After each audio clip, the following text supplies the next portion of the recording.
आइए आपको चर्चा करता हूं भगवान विष्णु के 10 अवतारों की चर्चा। भगवान श्रीहरि विष्णु ने धर्म की रक्षा हेतु हर काल में अवतार लिया। वैसे तो भगवान विष्णु के अनेक अवतार हुए हैं, लेकिन उनमें 10 अवतार ऐसे हैं जो प्रमुख रूप से स्थान पाते हैं। यहां मैं आपको बता दूं कि भगवान श्रीहरि विष्णु के 10 अवतार यानी दशावतार की पौराणिक किंतु प्रामाणिक कथाएं हैं। पहला है मत्स्य अवतार।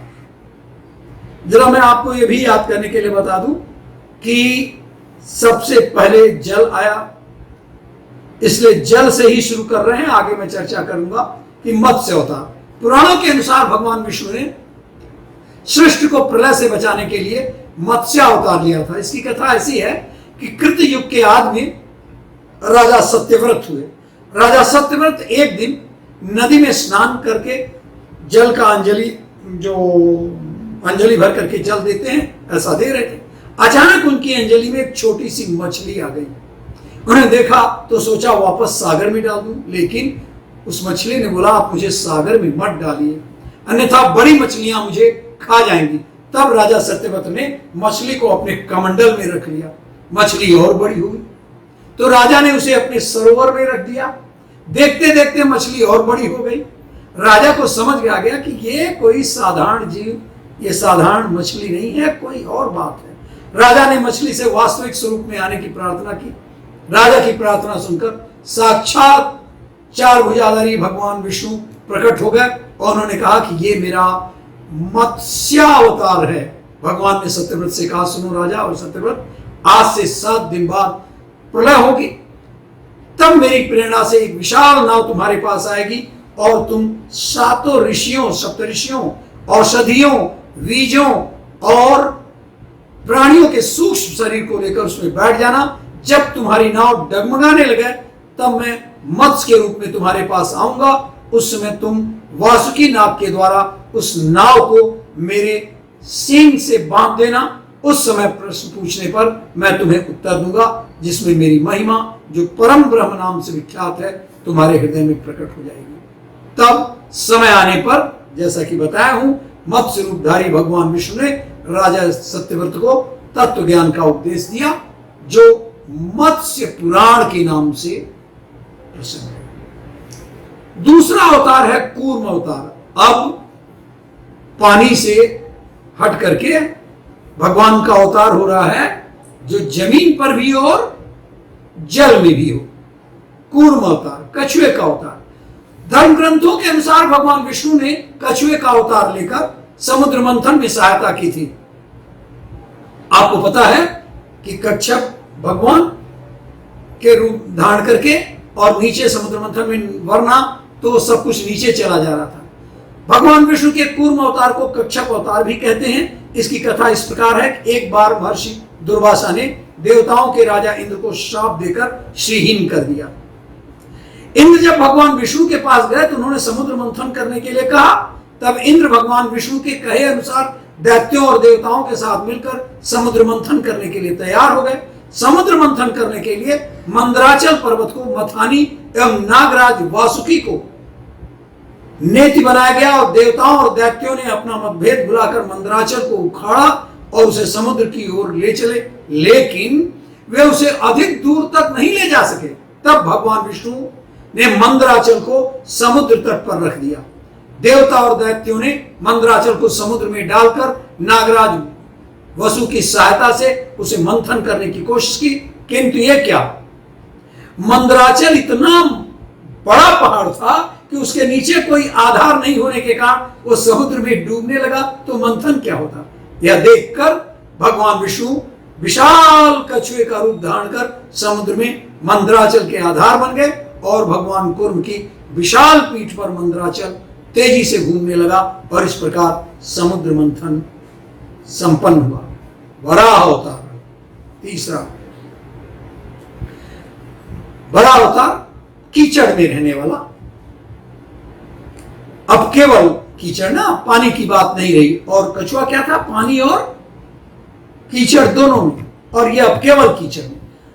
तो भगवान विष्णु ने दूसरा अवतार वराह रूप में लिया था। वराह अवतार से जुड़ी कथा इस प्रकार है कि पुरातन समय में दैत्य हिरण्याक्ष ने जब पृथ्वी को लेकर जाकर के समुद्र में छिपा दिया, तब ब्रह्मा की नाक से भगवान विष्णु वराह रूप में प्रकट हुए। भगवान विष्णु के इस रूप को देखकर सभी देवताओं और ऋषि मुनियों ने उनकी स्तुति की। सबके आग्रह पर भगवान वराह ने पृथ्वी को ढूंढना आरंभ किया। अपनी थूथनी की सहायता से उन्होंने पृथ्वी का पता लगा लिया और समुद्र के अंदर जाकर अपने दांतों पर रखकर वे पृथ्वी को बाहर लाए। जब हिरण्याक्ष दैत्य ने यह देखा कि उसने भगवान विष्णु के वराह रूप को युद्ध करने के लिए तब ललकारा, दोनों में भीषण युद्ध हुआ और अंत में वराह ने हिरण्याक्ष का वध कर दिया। इसके बाद भगवान वराह ने अपने खुरों से जल को स्तंभित कर उस पर पृथ्वी को स्थापित कर दिया। तो आपको मिल गया एक अवतार जल का, फिर जल और कीचड़, फिर कीचड़ केवल। अब आ गया आपको जमीन पर, लेकिन जानवर और मनुष्य दोनों के शक्ल में भगवान नृसिंह, भगवान विष्णु ने नृसिंह का अवतार लेकर दैत्यों के राजा हिरण्यकश्यप का वध किया था। इस अवतार की कथा इस प्रकार है कि दैत्यों का राजा हिरण्यकश्यप स्वयं को भगवान से भी अधिक बलवान मानता था। उसे मनुष्य, देवता, पक्षी, पशु, न दिन में न रात में, न धरती पर, न आकाश में, न अस्त्र से न शस्त्र से मरने का वरदान मिला था। उसके राज में जो भी भगवान विष्णु की पूजा करता था उसको दंड दिया जाता था। आपको पता ही है कि उनके पुत्र का नाम था प्रहलाद, और प्रहलाद बचपन से ही भगवान विष्णु का भक्त था, परम भक्त। यह बात जब हिरण्यकश्यप को पता चला तो बहुत ही क्रोधित हुआ और प्रहलाद को समझाने का प्रयास किया, लेकिन फिर भी जब प्रहलाद नहीं माना तो हिरण्यकश्यप ने उसे मृत्यु दंड दे दिया। हर बार विष्णु के चमत्कार से वो बचता जा रहा था प्रहलाद। हिरण्यकश्यप की बहन होलिका, जिसे अग्नि से न जलने का वरदान प्राप्त था, वो भी प्रहलाद को धकेलती हुई अग्नि में बैठ गई और तब भी भगवान विष्णु के कृपा से प्रहलाद बच गया और होलिका जल गई। जब हिरण्यकश्यप ने यह देखा कि ये तो हर बार बच जा रहा है, तो स्वयं प्रहलाद को मारने ही वाला था। तब भगवान विष्णु नरसिंह का अवतार लेकर खंभे से प्रकट हुए और उन्होंने अपने नाखूनों से हिरण्यकश्यप का वध कर दिया। वामन अवतार, अब नरसिंह से यानी पशु और मनुष्य के बाद से छोटे मनुष्य के रूप में अब अवतरित हो रहे हैं वामन अवतार। सतयुग में प्रहलाद के पौत्र दैत्यराज बलि ने स्वर्गलोक पर अधिकार कर लिया। सभी देवता इस विपत्ति से बचने के लिए भगवान विष्णु के पास गए। भगवान विष्णु ने कहा कि मैं स्वयं देवमाता अदिति के गर्भ से उत्पन्न होकर तुम्हें स्वर्ग का राज्य दिलाऊंगा, घबराओ नहीं। कुछ समय पश्चात भगवान विष्णु ने वामन अवतार लिया। वामन, एक बार जब बलि महान यज्ञ कर रहा था, तब भगवान वामन बलि की यज्ञशाला में गए और राजा बलि से 3 पग धरती दान में मांगी। राजा बलि के गुरु शुक्राचार्य भगवान की लीला समझ गए कि इसमें तो कोई चाल है, 3 पग से क्या होता है। उन्होंने पहचान लिया और उन्होंने बलि को दान देने से मना कर दिया। लेकिन बलि ने फिर भी भगवान वामन को 3 पग धरती दान देने से का संकल्प ले लिया था, इसलिए उससे वापस नहीं हो सकता था। भगवान वामन ने विशाल रूप धारण कर एक पग में धरती, दूसरे पग में स्वर्गलोक नाप लिया।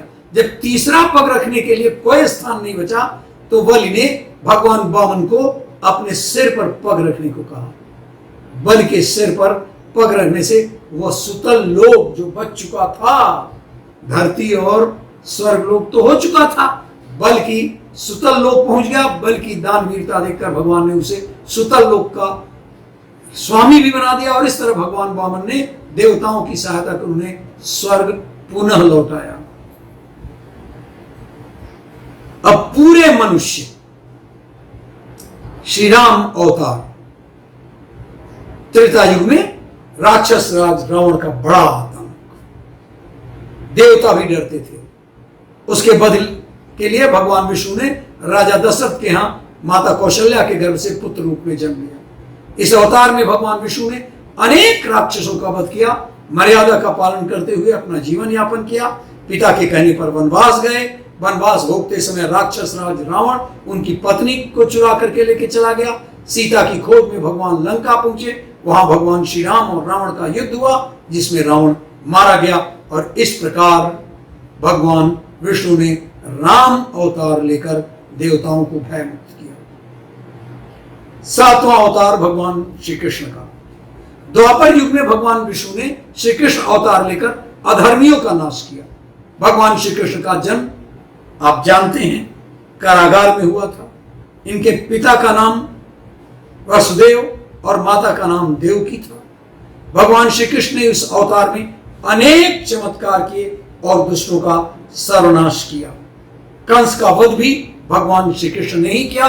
महाभारत के युद्ध में अर्जुन के सारथी बने, दुनिया को गीता का ज्ञान दिया, धर्मराज युधिष्ठिर को राजा बनाकर धर्म की स्थापना की। भगवान विष्णु का यह अवतार सभी अवतारों में सबसे श्रेष्ठ माना जाता है। परशुराम अवतार। हिंदू धर्म ग्रंथों के अनुसार परशुराम भगवान विष्णु के प्रमुख अवतारों में से एक थे। भगवान परशुराम के जन्म के संबंध में दो कथाएं प्रचलित हैं। प्राचीन समय में महिष्मती नगरी पर शक्तिशाली हायवंश क्षत्रिय कीर्तवीर अर्जुन सहस्त्रबाहु का शासन था। बहुत अभिमानी था, अत्याचारी भी था। एक बार अग्निदेव ने उससे भोजन कराने का आग्रह किया। तब सहस्त्रबाहु ने घमंड में आकर कहा, आप जहां से चाहें भोजन प्राप्त कर सकते हैं, सभी और तो मेरा ही राज्य है। तब अग्निदेव ने वनों को जलाना शुरू किया। एक वन में ऋषि आपो तपस्या कर रहे थे।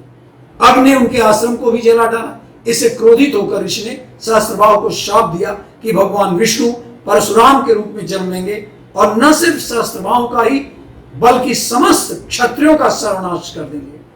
और इस प्रकार विष्णु ने भार्गव कुल में महर्षि जमदग्नि के पांचवें पुत्र के रूप में परशुराम के रूप में जन्म लिया। बुद्ध अवतार नवा अवतार है। बौद्ध धर्म के प्रवर्तक गौतम बुद्ध भी भगवान विष्णु के ही अवतार थे, परंतु पुराणों में वर्णित भगवान बुद्ध देव का जन्म गया के समीप बताया गया है, कीकट में, और उनके पिता का नाम अजन बताया गया। यह प्रसंग पुराण वर्णित बुद्ध अवतार का ही है। एक समय दैत्यों की शक्ति बहुत बढ़ गई। देवता भी उनके भय से भागने लगे। राज्य की कामना से दैत्यों ने देवराज इंद्र से पूछा, हमारा साम्राज्य स्थिर रहे, इसका उपाय क्या है? तब इंद्र ने शुद्ध भाव से बताया कि सुस्थिर शासन के लिए यज्ञ एवं वेद विहित आचरण आवश्यक है। तब दैत्य वैदिक आचरण और महायज्ञ करने लगे, जिससे उनकी शक्ति और बढ़ने लगी। तब सभी देवता भगवान विष्णु के पास गए। तब भगवान विष्णु ने देवताओं के हित के लिए बुद्ध का रूप धारण किया। उनके हाथ में मार्जनी थी और वे मार्ग को बुहारते हुए चलते थे। इस प्रकार भगवान बुद्ध दैत्यों के पास पहुंचे, उन्हें उपदेश दिया, यज्ञ करना पाप है, यज्ञ से जीव हिंसा होती है, यज्ञ की अग्नि से कितने ही प्राणी भस्म हो जाते हैं। भगवान बुद्ध के उपदेश से दैत्य प्रभावित हुए। उन्होंने यज्ञ व वैदिक आचरण करना शुरू कर दिया। इसके कारण उनकी शक्ति कम हो गई और देवताओं ने उन पर हमला करके अपना राज्य पुनः स्थापित कर लिया। अंतिम अवतार कल की अवतार। धर्म ग्रंथों के अनुसार भगवान विष्णु कल युग में कल के रूप में अवतार लेंगे। कल के अवतार कलयुग और सतयुग के संधि काल में होगा। यह अवतार 64 कलाओं से युक्त होगा। पुराणों के अनुसार उत्तर प्रदेश के मुरादाबाद जिले के संभल नामक स्थान पर विष्णु यशा नामक तपस्वी ब्राह्मण के घर भगवान कल के पुत्र के रूप में जन्म लेंगे। चलिए, आपके लिए भी एक भविष्यवाणी हो गई। कल की देवदत्त नामक घोड़े पर सवार होकर संसार से पापियों का विनाश करेंगे और धर्म की पुनः स्थापना करेंगे। और उसके बाद से फिर से एक चक्र शुरू होगा और वो चक्र यानी सतयुग का पुनः आरंभ होगा। ओम